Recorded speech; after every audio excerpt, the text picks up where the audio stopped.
Hello, everyone, and welcome to Tape Tape the AOTR. I'm Sai Marie, joined as always by my wonderful co-host Beverly L.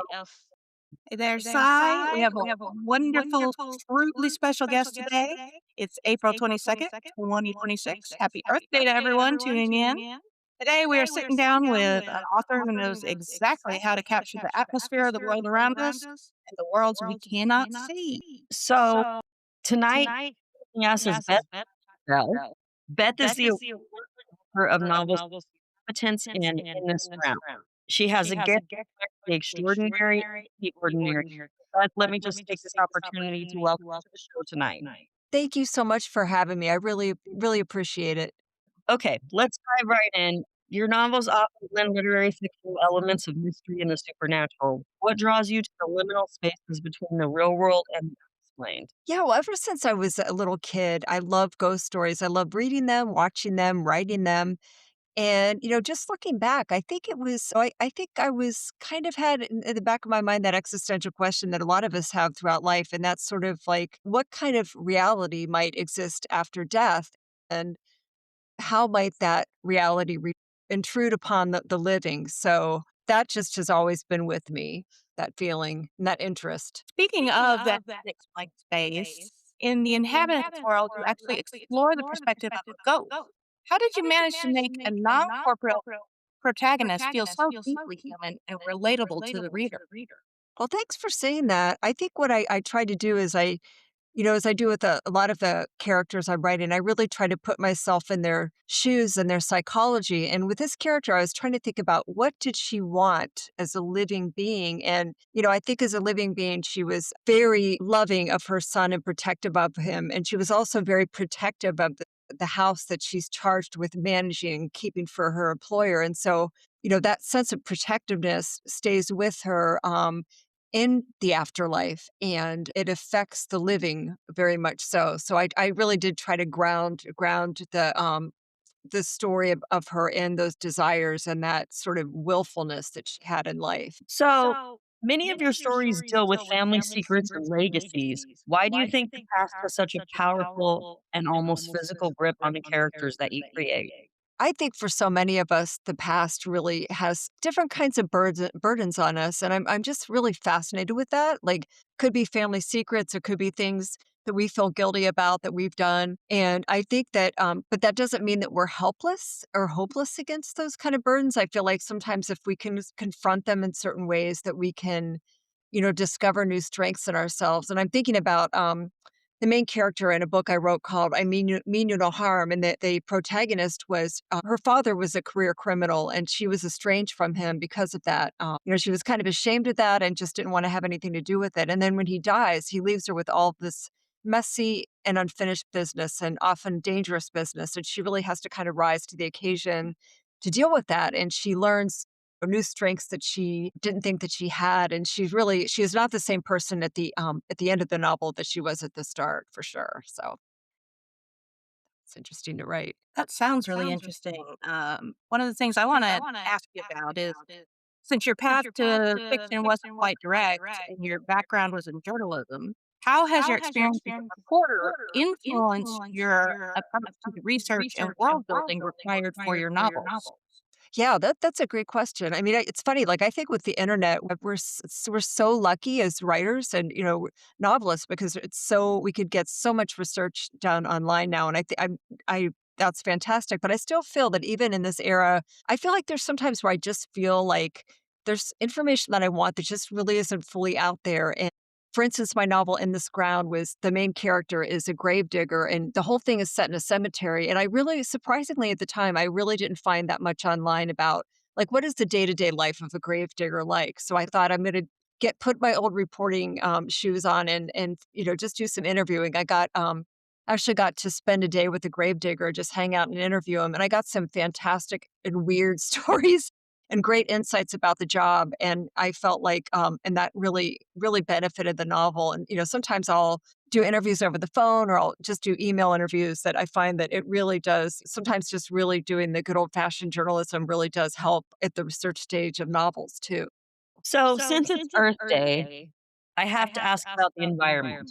The natural landscape often plays a massive role in your work.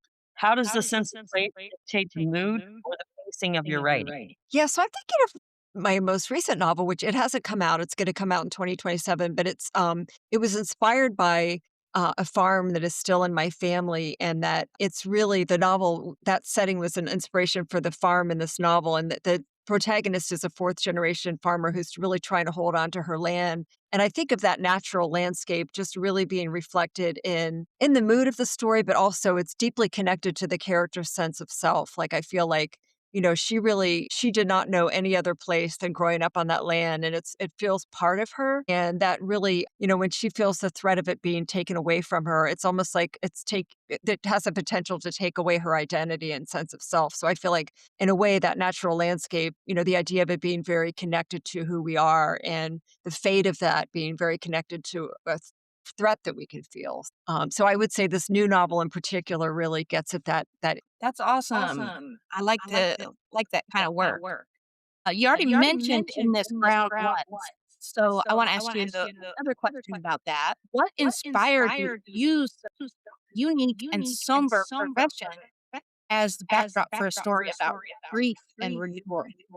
Yeah, well, I thought, it's funny. I've always been, ever since I was a kid, I was fascinated by cemeteries, and I started to think about, like, and I spent a lot of time. Actually, a friend of mine and I, we used to, when we were kids, we'd walk around this local cemetery and make up stories about, we'd read the gravestones and we'd make up stories about the names. And I thought, what would it be like to have an actual story set in a cemetery? And I thought, what would be a better connection between the world of the living and the dead than a gravedigger, because I feel like he's dealing with the visitors who are helping them sometimes with their grieving process or their mourning process, and then also he's looking out for the interests of the people who are buried there. So I thought, what better place could there be for that sort of intermediary between the living and the dead, and also that idea that when I mentioned mourning, like, I wanted the main character, the gravedigger, to have like a connection to that. And it turns out that he used to be an indie rock guitarist, and he he felt responsible for the death of his lead singer. He felt guilty about it, and that the lead singer is literally buried under his feet at the cemetery. So he has to really face and confront that grief. So I thought, the novel kind of operates on those different levels of, graveyards and cemeteries are places where we visit and honor the dead, but also sometimes they are ways of dealing with grief. And I thought that his character would be a good way of doing that.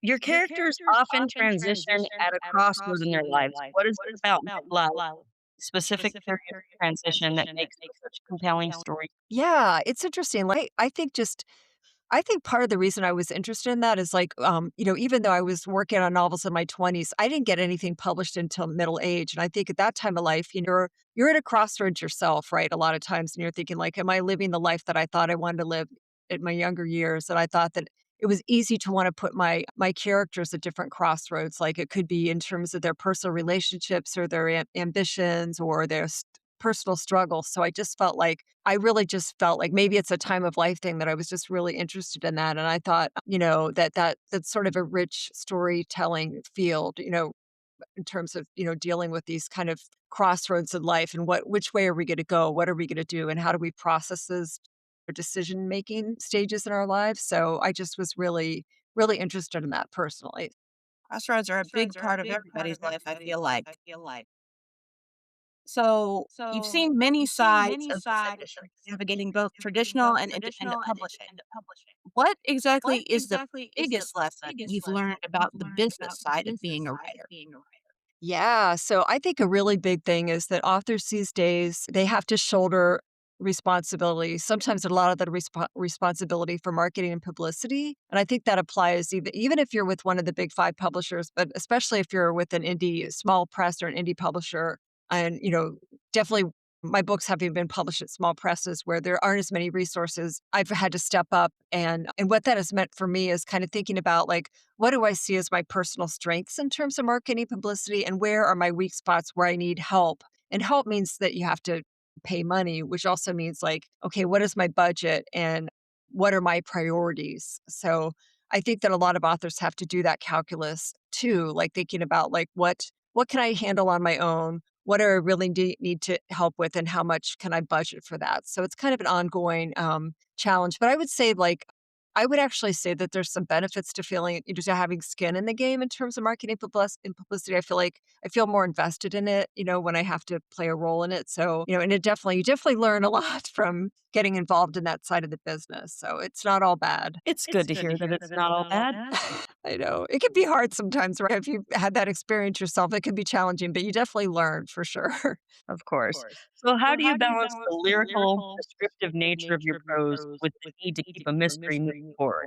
Is it a struggle to keep the momentum? Yeah, so I always try to operate under the principle that for me, language always has to serve story and character. So I guess what I kind of mean is like I try to I try to avoid description for description's sake. Like I always try to think about like what would be kind of telling details that I could provide that really get to the heart of the character. But I feel like that does not mean sacrificing lyricism in writing. I think it just means kind of thinking about directing it to the story and the characters. And I think when that happens, it could be really powerful. So, and I also feel like it keeps the story from getting bogged down. It just kind of keeps it flowing, but also with kind of a lyricism going along with that. Speaking of lyricism, music and art often weave their way into your narratives. How do these other creative mediums inspire your actual writing process? And do you listen to music while you work? You know what? I wish I could listen to music when I work, but I cannot. When I write, I can't listen to music. I can't even listen to it when I read or anything that's taxing to my brain. But that being said, like I love listening to it when I'm, when I'm not writing and reading, and I love, all types of art. And I just think that I'm fascinated with makers of art, no matter whether it's, text, visual art, music. And I think part of that is I think that it's just such a incredible form, not only of self-expression, but kind of wrestling with some of the things that we go through in life. And so I feel like in a way, I myself, I'm fascinated with that in terms of characters, but also do that myself when I'm writing. So I feel like my characters are kind of kindred spirits in that regard. So, but yeah, so I definitely both as an inspiration and as material, I think the different forms of the arts are really important to my writing. I really love that. What would you say is the biggest misconception people have about writing ghost stories or supernatural fiction when it's placed in a literary context? Yeah, so that's a really that's a really good question. I mean, I think a lot of times there's bifurcation when people think about, okay, there's a literary ghost story, and that means it's heady, but there's not really much of a plot. And then there's commercial fiction where it's like fast food and it's like, goes down easy, but there's not much to it. It's just not, it's shallow, but it's fun. And I really think that and I think about like if literary ghost stories, people might think of something like The Turn of the Screw or something of that nature. And like commercial, they might think of, Stephen King's horror books. But I think whether it's commercial or literary, I think when a story has really compelling characters, really good chills, a good plot, and also the psychological depth, I think especially that psychological depth, I feel like that I'm all there, for those kind of stories. And I feel like in a way, whether it's commercial or literary or whatever, I think that sometimes those categories can get really blurred when all those things are working. So I think that sometimes the categories can really break down when things are working well. Yeah, that is definitely true. And a category I want to ask about is you are known for creating very complex female protagonists. How do you go about uncovering their flaws and vulnerability during the initial first draft? Yeah, so I would say from the very even when I'm just starting to just brainstorm and just think of a bunch of ideas about my characters, I think about and also scene by scene, I really try to put myself in their shoes and in their psychology. I don't know, this is probably I've never really acted before, but I think about when people talk about like method acting where you're really trying to immerse yourself in that state of mind. And I think in a way that trying to enter what people sometimes call a flow state where I kind of forget that I myself am present and I'm in this world and in this character's mind. I think when I can get when I can get myself to vanish and really put myself in that character's shoes, that is when I feel like I can really deeply engage and create empathy and complexity there. So it's something of it doesn't always work every time, right? When anyone sits down to write, you don't always get to that place, but you try to. And that's where I think that kind of getting into character really happens. I can feel that and relate to that a lot. I call it the writer's waterfall effect. Mm. That's a great way of saying it. I've talked about it a couple of different times, but yeah, it's like you're just there and things start flowing out, and it's like you can't even describe why and or how, but when you get in that state, writing can come through. I think that that's amazing that we share that. It's the So, best too, isn't it? It's the best feeling of the world, I think. yes, that's one of the things I love about, just being able to talk to your peers about the craft, and you realize there's so much that you have in common, even when you're not writing in the same genres, which is rewarding. Definitely. So, for the aspiring writers listening to us today in 2026, what is the one piece of craft advice you think is more important now than ever before?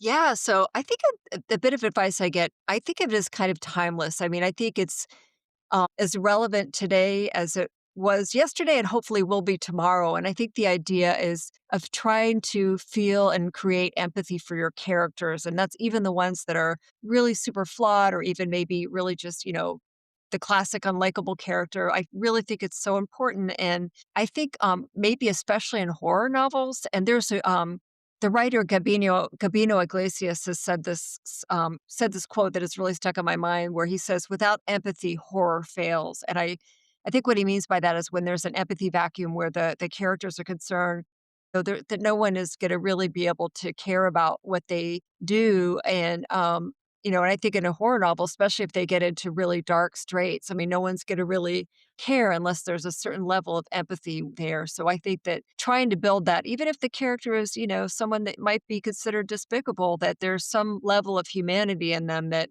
you need to try to recognize and tap into and make that apparent in your writing. I think that's really important. That's some excellent advice and so very true.